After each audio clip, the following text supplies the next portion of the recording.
Morning, dear colleagues. I'm Gita Bērziņa, yes, and first of all, I'd like to express my gratitude to the organizers of this interesting colloquium and for the possibility to speak here also on classical languages. So the report I will present to you, we have prepared together with my colleague, Brigita Cīrule, from the Department of Classical Philology. She's also here.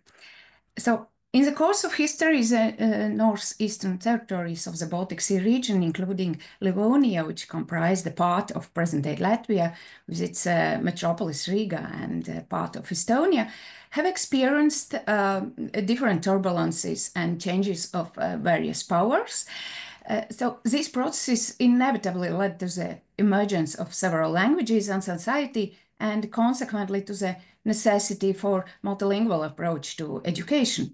And this is especially relevant in the 16th, 18th centuries when classical languages were taught as particularly important in intellectual education, along with German, which was practically used in secular life, and Hebrew, which was important as regards the Christian tradition.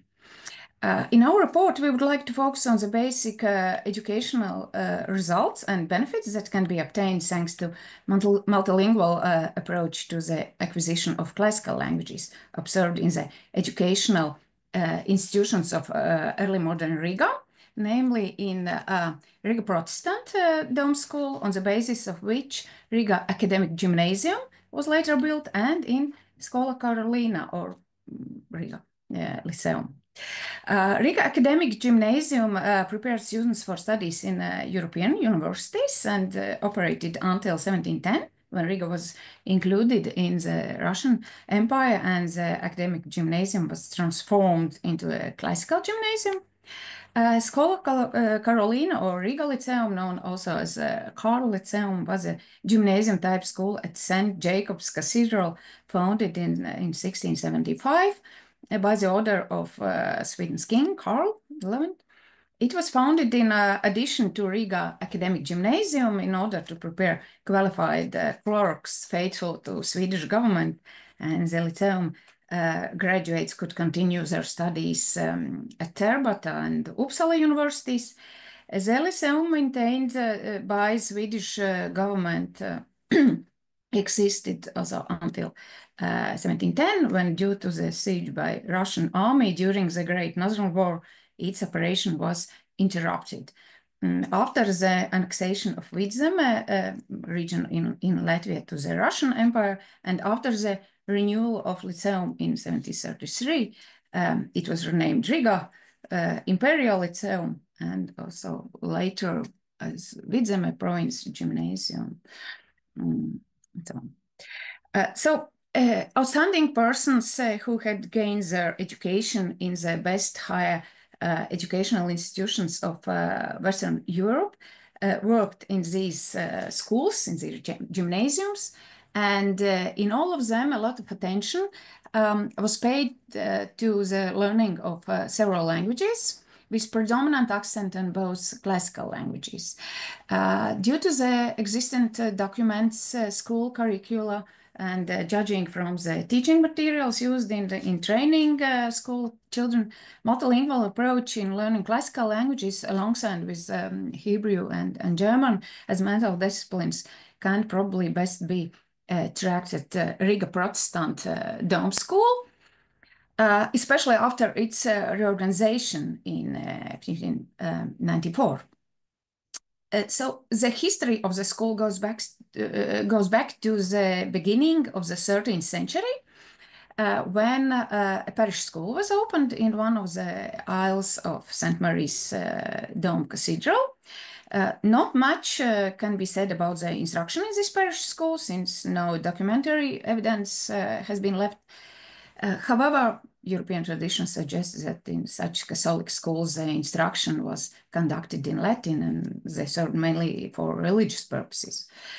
So the Catholic period of the Dome or Cathedral School has not left any school curricula. It's believed that from the very beginning, a sound foundation for Latin teaching was laid there. And probably this fact furthered the development of the school until it flourished as a humanistic school later in the 16th century, after the Lutheran Reformation, when the school was transformed into Riga Protestant Dome School. It's a well-known fact that Latin has always been a linguistic and cultural force in the history of the West, and its spread in the early modern period reached a high level thanks to new educational dynamics and, of course, the invention of movable type in 1450. This is also proven by the intellectual history of Riga, where in the 16th century, along with the school reform, the first library, Bibliotheca Rigensis, was founded, and the first printing house, Molins printing house, was set up in 1588. So gradually strong centers of humanistic education, which had appeared in Europe, started developing and transforming the character of education also in Riga.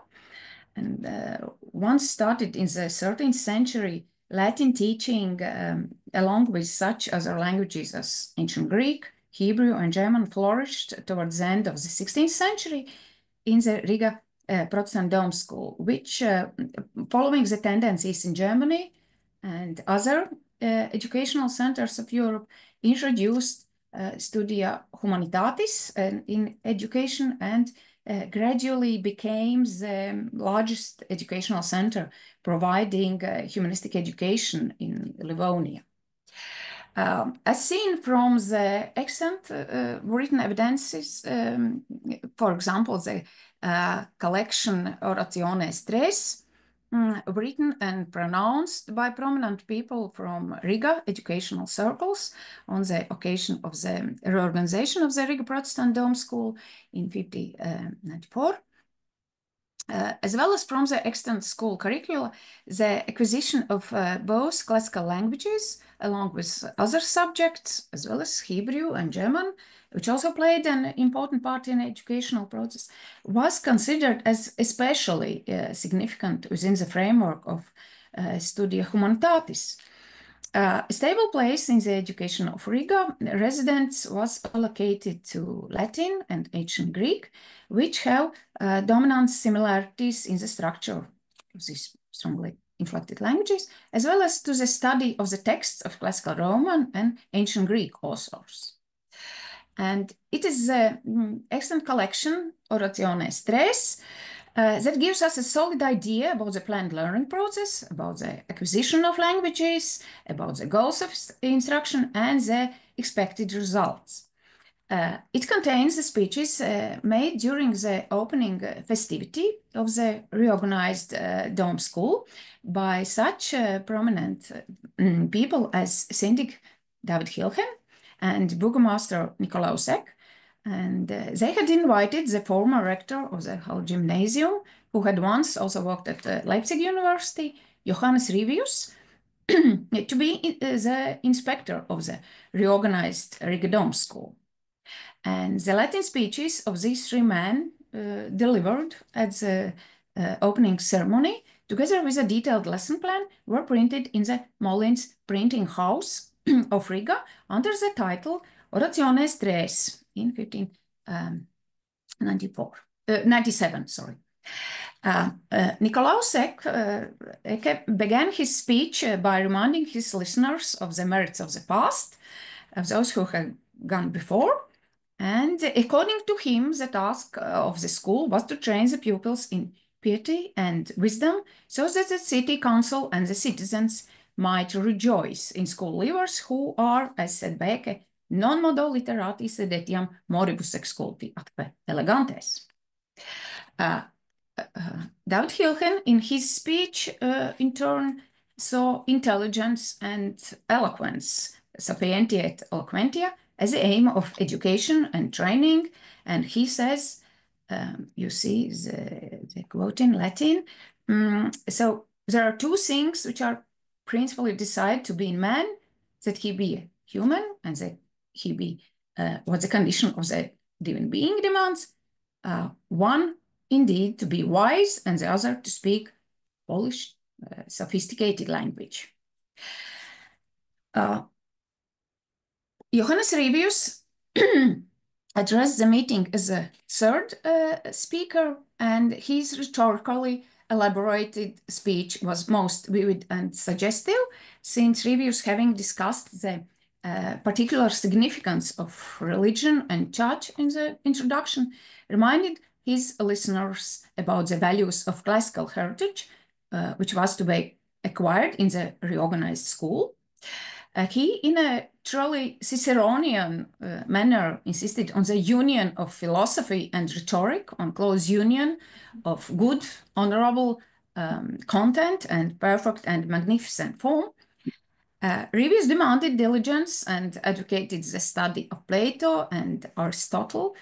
Well, Revius ardently and in great detail speaks about skillful, impressive speaking qualities, emphatically and widely resorting to ancient sources, quoting ancient authors, Horace, Juvenal, and mentioning Pericles, Demosthenes, and of course Cicero, whom he calls the parent of Roman eloquence and wisdom as ideals to be followed and imitated.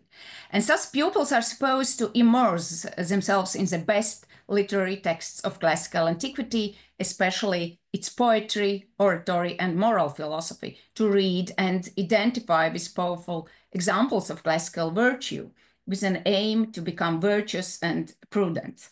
And Revius distinguished piety, virtue, and erudite doctrine as the most important qualities. He emphasizes the necessity to be eloquent because such a person would be able to communicate virtue and wisdom to others. And to achieve such an aim, one should study the most eloquent writers and speakers of the past. Revius' speech is intertwined with the idea of pursuit for eloquence and wisdom, and the subjects taught at the school display clearly this pursuit.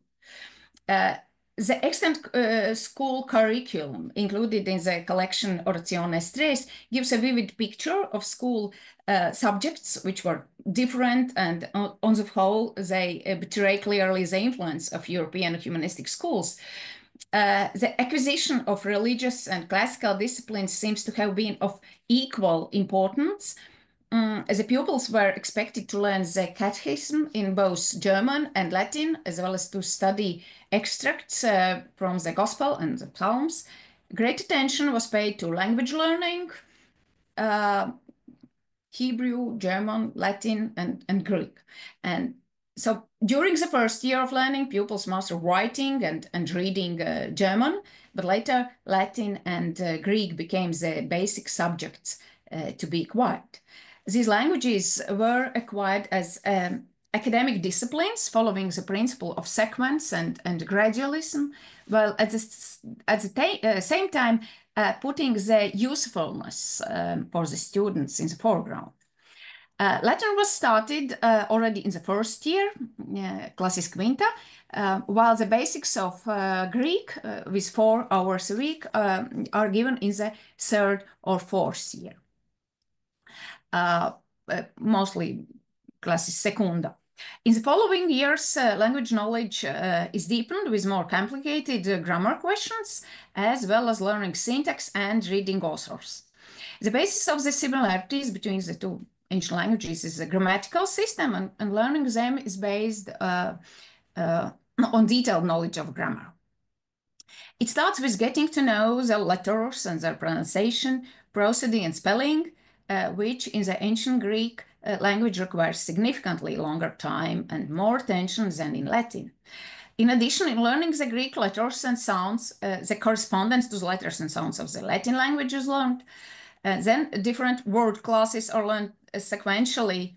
The first declensions of nouns, their conjugation system, including gender and conjugation irregularities, then the verb conjugation system, as well as other morphological paradigms. And this is followed by learning the rules of syntax, which brings students closer to basic translation skills. Students learn letters, reading, speaking, and writing by reading and rewriting the gospel texts. The declension and conjugation of our classes is learned from grammar books. And in order to gain an understanding of the practical use of the language, as it said, in necessario lingua iusu demonstrando, it is supplemented with examples from the Gospels and the texts of ancient authors. Learning of classical languages cannot be separated from the study of literary texts, from getting to know and interpreting the texts of great authors.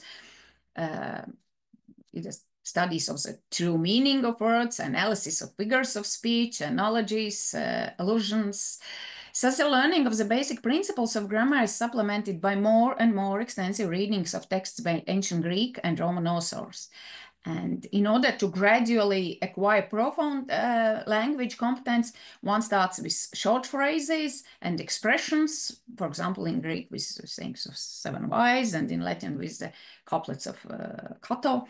Then moving on to more extensive texts of ancient Greek and Roman authors. And then, in parallel, students exercise in their own creative activities. For example, disputare in Graecis et Latinis, as it is said, or composing speeches, dedicatory poetry, and etc. The study of classical authors included a wide variety of different genres. Such Greek authors as Homer, Theognis, Sophocles, Xenophon, Isocrates, Demosthenes, Lucian, Plutarch, Theocritus, while the Latin authors on the syllabus were Livy, Caesar, Cicero, Tacitus, Sallust, Terence, Virgil, and Ovid, and such a way covering Greek and Roman epic, elegy, tragedy, comedy, oratory, dialogical and historical prose. As a collection, Orationes Tres provides us with a fairly clear picture of the subject's thought and the important values to be pursued by the renovated Dome School. The acquisition of languages through thorough learning of grammar and through text readings in Riga gymnasiums, particularly in Riga Dome School, was first and foremost so useful as mental disciplines, the third for the development of language competencies in general. At the same time, text readings and analysis provided the acquisition of strong, effective, and sophisticated expression, the cultivation of oratorical skills, and the acquisition of ethical ideals and values rooted in antiquity.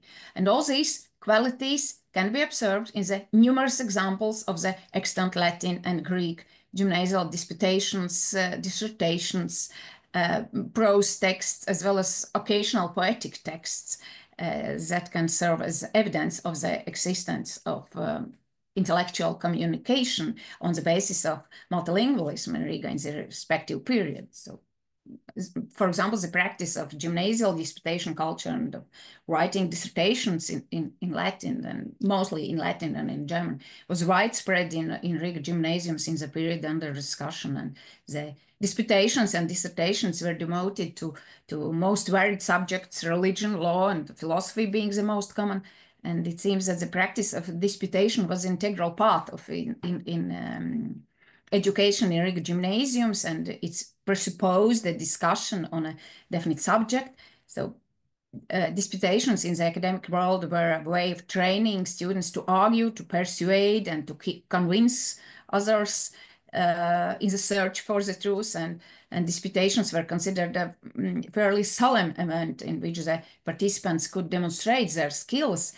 So the students learned the ars disputandi were studies of the classical languages and the texts and the expression techniques of the great orators of the ancient world, especially Cicero, for example, was very useful. But gymnasial dissertations can be regarded as academic writings, written works, so which were supposed to be defended, and like elsewhere in Europe, the dissertations were primarily pro exercitio, so dissertations as exercise, or pro gradu, which was submitted to obtain a scientific degree, and pro loco, so dissertations which were submitted by applicants for a teaching position. So different types of dissertations had different purposes and the characteristic features. So the presence of the respondent, opponent, praises, and audience attest to the fact that these dissertations played also a certain social role.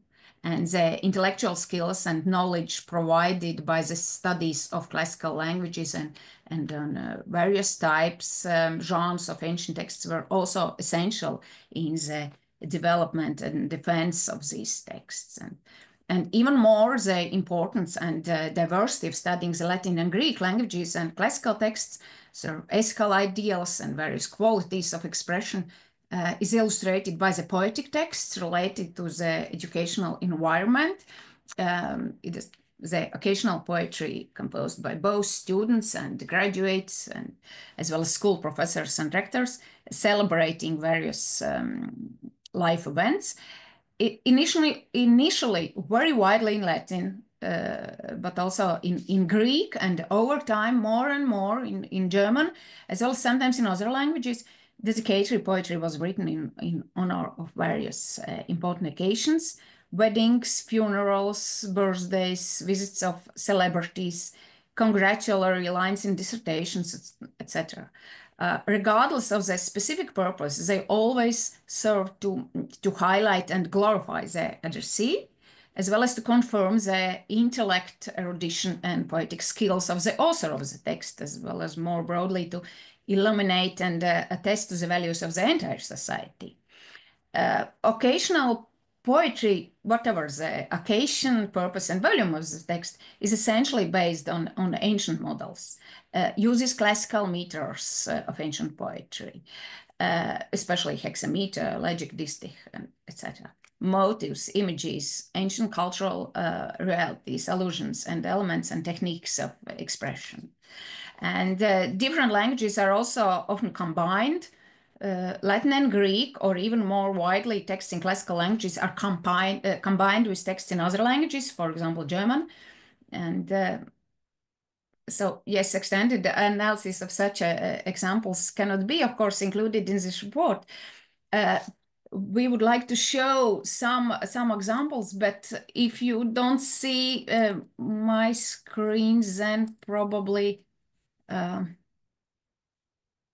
yes, it's maybe not worth to speak on them more. Yes, but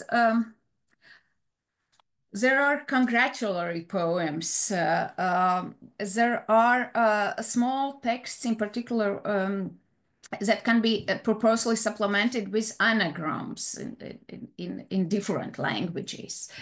Yes, so there are a lot of vivid examples of combining different languages. Just to conclude, yes, in Riga gymnasiums of the 16th, 18th century, multilingual approach to learning languages can be observed, and the acquisition of them was first and foremost useful as mental disciplines. They served for the development of language competencies in general. It can be assumed that the aim of instruction was to obtain a sophisticated written and also oral mastery of language use, at the same time to ensure the possibility of intellectual communication. Text readings and analysis provided the acquisition of strong, effective, and sophisticated expression, also the acquisition of ethical ideals and values, the skill to communicate virtue and wisdom to others, but learning ars disputandi cultivated the good rhetorical skills necessary for oral communication. And the numerous examples of the extant Latin and Greek dissertation texts, prose texts, occasional poetic texts can serve as evidence of the existence of this intellectual communication. So thank you very much.